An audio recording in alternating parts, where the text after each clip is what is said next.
వీళ్ళు ఏం చేస్తారంటే తల నరుక్కుంటారంట. నువ్వు హిందువుల కోసం పనిచేస్తావు. వీళ్ళ పార్టీకి సంబంధించిన వ్యక్తి చిత్రగుప్త ఛానల్ పెట్టుకుంటే హిందువుల కోసం పనిచేస్తాడు.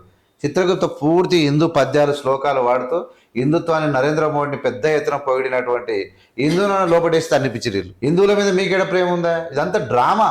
మీకు ప్రజాస్వామ్యం అంటే విలువ లేదు, పోలీసులు అంటే విలువ లేదు, కోర్టు అంటే విలువ లేదు, దొంగ రాజకీయాలు. చెప్పేదేమో హిందువుల ఓట్లు హిందూ సంఘటితం చేస్తా, హిందువులు ఎవరైనా మాట్లాడితే వాడిని పండబెడి తొక్తా. రేవంత్ రెడ్డి గారు టోపీ పెట్టుకుని ఆడ మాట్లాడితే రేవంత్ రెడ్డికి పాకిస్తాన్ ఉంది, ముస్లింల రక్తం ఉంది, ఆయన రక్తం ప్రవహిస్తుంది, ఇది ఒక చెత్త కుక్కల వాగడట్టు వాగుతా ఉన్నారు. ఎవరు చెప్పిండు మీకు ఈ బుద్ధి? చాలా మంది చదువుకున్న వాళ్ళకు కూడా మూర్ఖులుగా తయారైపోయారు. కొంతమంది ఫ్రెండ్స్ కలిసి రేవంత్ రెడ్డి టోపీ పెట్టుకొని తప్పు చేస్తే ఏందనుకున్నారు మీరు? టోపీ పెట్టుకోవడం అన్నా సిల్వ వేసుకోవడం అన్నా ఈ దేశంలో ఉన్న మత సామరస్యాన్ని పెంపొందించడమే, అన్ని మతాలను సమానంగా చూడడమే, మానవత్వాన్ని అభివృద్ధి చేయడమే. దీన్నే ఏమంటారంటే మత సామరస్యం అంటారు, భారతీయత అంటారు, భిన్నత్వంలో ఏకత్వం అంటారు, ప్రతి మనిషిని ప్రతి జీవిని ప్రేమించడం అంటారు. ఇట్లా సగం తెలిసి రెచ్చగొట్ట మాట్లాడే చిల్లర మాటలు చిల్లర రాజకీయాలు కావు.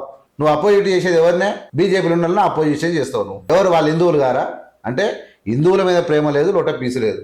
మనం ఏం చేయాలంటే ఏ శాతగానోడు ఏం చేస్తాడంటే మతాన్ని అన్నా కులాన్ని అన్నా దేన్నైనా అడ్డం పెట్టుకొని బతకాలి.